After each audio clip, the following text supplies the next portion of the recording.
Então vamos lembrar que o que é a fitoenergética, de onde ela veio? Vamos lá, primeira coisa, a fitoenergética nasceu basicamente em 2002 e ela surge de uma dor, de um cabeçudinho que desde a sua vida inteira, na sua infância, adolescência, sempre foi uma criança muito complicada. Eu, Bruno, sempre dei muito trabalho para os meus pais, sempre sofri muito com transtornos noturnos, sempre tive doenças inexplicáveis. Era doentinho, né? O que era uma das poucas coisas que me tratavam? As benzedeiras. Benzedeiras, ok, essa daqui resolvia a minha vida, certo? Mas quando eu fazia exames e remédios, o que acontecia para mim com exames e remédios? Not ok, ok? Nada, não resolvia. Então aquilo começou a ficar estranho na minha vida.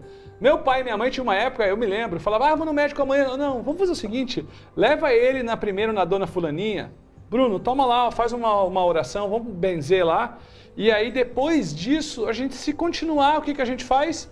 A gente vai para uma outra parte da vida. A gente vai para a medicina alopática, porque meu pai e minha mãe estavam cansados de ver aquela criança sempre doente, sempre doente, sempre doente. Até a Patrícia viu umas fotos minhas quando eu era criança, e ela falou esses dias, ela falou, nossa, Bruno, Deus o livre, a sua cara é amarrada. Eu ainda tenho a cara meio de brava às vezes, mas não é isso não. Então, o que acontece é o seguinte...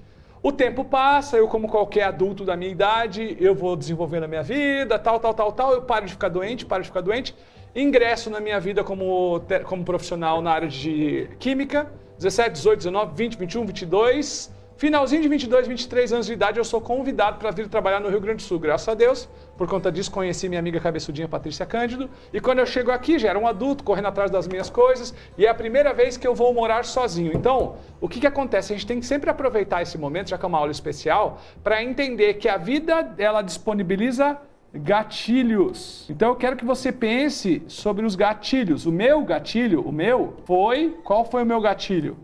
Foi morar sozinho. Morar sozinho significa, pela primeira vez na vida, eu estou longe dos meus parentes, longe dos meus amigos, e o fato de morar sozinho despertou o quê? Solidão. Solidão.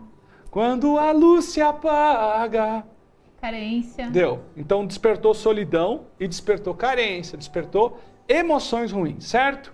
Então só quero que você pense o seguinte, talvez o que você esteja sentindo agora, ou que alguém que você quer ajudar está sentindo agora, não é um problema, é um gatilho. Então gatilhos são situações que mostram oportunidades. Situações elas são aparentemente negativas, mas elas vêm para nossa vida para a gente evoluir. De cura. A gente evolução. Acha, né? A gente acha que é uma coisa ruim. Ai, meu Deus, caiu um caminhão em cima da minha cabeça. E quando você está passando por aquilo, você acha horrível, mas depois você compreende que aquilo foi necessário para evoluir. Então a pergunta que a gente vai fazer aqui para vocês é o seguinte, qual é o seu gatilho? Ou qual está sendo, porque os gatilhos mudam também de situação, né? Mudam. Qual está sendo seu gatilho? O gatilho é diretamente proporcional ao que você precisa aprender para evoluir. O gatilho... Então, dependendo do que você precisa aprender, é o gatilho que se apresenta. Da pessoa... Perdão, Paty. Né? Às vezes a pessoa precisa aprender tolerância, daí ela tem uma sogra que desperta a falta de tolerância nela, né? Às vezes ela precisa aprender a respeitar a hierarquia, por exemplo, no trabalho tem uma pessoa que desperta isso nela. Às vezes a pessoa precisa lidar com medo e aí ela convive com pessoas com quem ela sente medo. Então o gatilho, ele é um professor. Isso, então aí é o seguinte, por exemplo, o que pode estar sendo um gatilho para você agora? O desespero que você tá de medo de contrair uma doença que estão falando na mídia toda hora, ela existe, ela é real. Ou o desespero que alguém que você goste possa contrair essa doença, possa se infectar. Ou o medo de perder o emprego, ou o medo de não ter dinheiro para pagar as contas, ou o medo de alguma coisa. Então o gatilho é uma situação aparentemente negativa que desperta emoções que nós viemos curar. Exatamente. Então o que o gatilho faz? Ele desperta chances de cura. Tô fazendo mímica para não falar e eu dizendo. Tudo bem. Ele desperta, gatilho desperta chances de cura. Então, qual é a primeira inversão de ótica aqui? A ótica é o seguinte, o Bruno, ele veio, o menino Bruno. Esse aqui é o Bruno, certo? Morar sozinho, que é a casa. Bruno, morar sozinho. Olha que bonita a minha casa. Ok? Morar sozinho. O que aconteceu? Solidão, carência. As pessoas sempre vão achar tua cabeça grande. Olha o desenho que tu fez. Mas eu fiz de O propósito. tamanho da cabeça pro corpo. Ah, pensei que você achou minha cabeça pequena, não estava desproporcional, tinha que ser maior. Não. Então esse aqui, morar sozinho, carência. O que, que as pessoas falam? Ai, eu vou tratar a solidão e a carência. Elas tratam aqui, certo? Qualquer remédio, vamos tratar o que, que a pessoa está sentindo, tratar aqui. E isso aqui é errado. Você tem que tratar aqui. Você tem que tratar a relação com isso. Vocês têm que tratar a relação com isso aqui que tá. Por quê? O que, que aconteceu? Vamos lá, vamos voltar. Morar sozinho. O que, que é morar sozinho? Medo. Medo do quê? Medo de não dar certo, rejeição. Caraca, quando eu vim morar no Rio Grande do Sul, rejeição era pouco. Ninguém me conhecia, eu estava sozinho, não tinha amigos, eu não pertencia a nada. Que mais? Solidão. Tô sozinho mesmo, não tem ninguém. Carência. Tem uma outra coisa que eu falo pouco, mas tédio. Caraca. E eu acho que também tu não tem pra quem pedir socorro, né? Aí é o medo, né? É a falta de amparo. E se acontece alguma coisa, eu acho que desamparado. Desamparado. Desamparo. Porque tu tá sozinho mesmo, né? Naquela época, né, Bruno? Não tinha aplicativo pra tudo, né? É mesmo, né? Desamparado, ok? Então o que acontece? Morar sozinho gerou isso. Não, porque eu fui. Aí vem a pergunta. Então, morar sozinho, olha só, aflorou isso. O que significa aflorou isso, Patrícia? Significa que eu ter ido morar sozinho é que foi a culpa disso? Porque eu fui morar sozinho como eu tô carente. Porque eu fui morar sozinho, isso tudo é culpa de eu morar sozinho. Não, tu já tinha dentro de ti as sementes do medo, da rejeição, da solidão, da carência, do tédio e do desamparo. E morar sozinho foi o solo fértil para que essa semente germinasse, né? Então, nós carregamos várias sementes dentro de nós precisamos limpá-las, a gente precisa curar isso.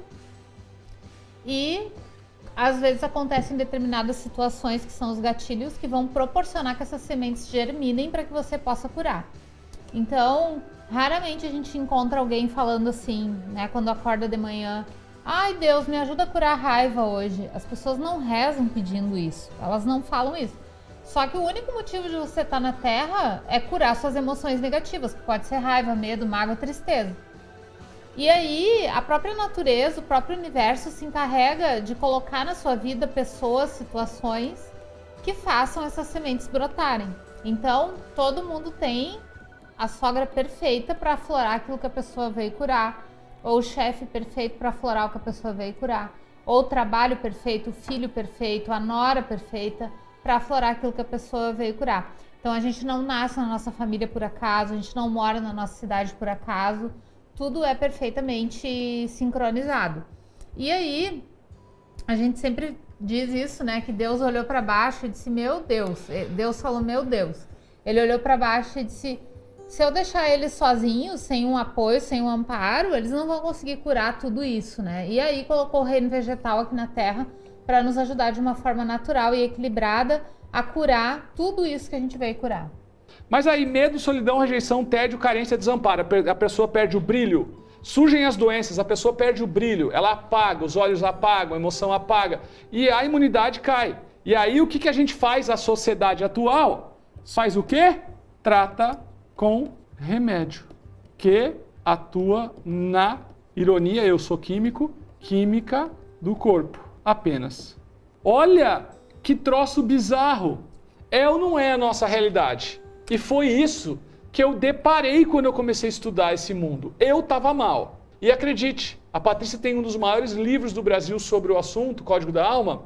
99% das doenças não nascem no corpo físico, elas afloram no corpo físico, elas nascem no emocional. Aí a sociedade atual atua na doença, atua no problema físico. No meu caso era imunidade, sempre doente, gripe, resfriado, coisas de imunidade baixa. E aí o que a gente faz? Trata com remédio o corpo físico. Ninguém ignorou que você tem que ir remediando os efeitos, as consequências. Mas a causa ninguém trata. A gente percebeu um circuito, né? Uma doença que gera um remédio, que gera mais doença. Esse aqui a gente chamou de ciclo da doença. Sabe por quê? Porque esse ciclo da doença só pode ser quebrado quando você tratar a causa. Se você não tratar a causa, você nunca vai arrumar. E é por isso que as coisas começam a mudar para nós. Eu me sinto mal. Quando eu me sinto mal, eu vou e trato a consequência e não a causa. Exemplo, estou dirigindo, acende a luzinha do combustível. Opção 1, eu devo ir no posto de gasolina e encher o tanque? Ou opção 2, eu pego o martelo e quebro a luzinha do painel que está acendendo? Não, Bruno, vai no tanque. Mas por que quando o assunto é saúde, cura, as pessoas não fazem isso? Eu estou te perguntando. Por que quando o assunto é cura, todo mundo só trata a consequência e não a causa? Tá com sol com a peneira, né? Porque o motivo é um só. Por quê, Bruno? Por quê? Porque, infelizmente, é aquilo que é bom e aquilo que é ruim. Indústria farmacêutica.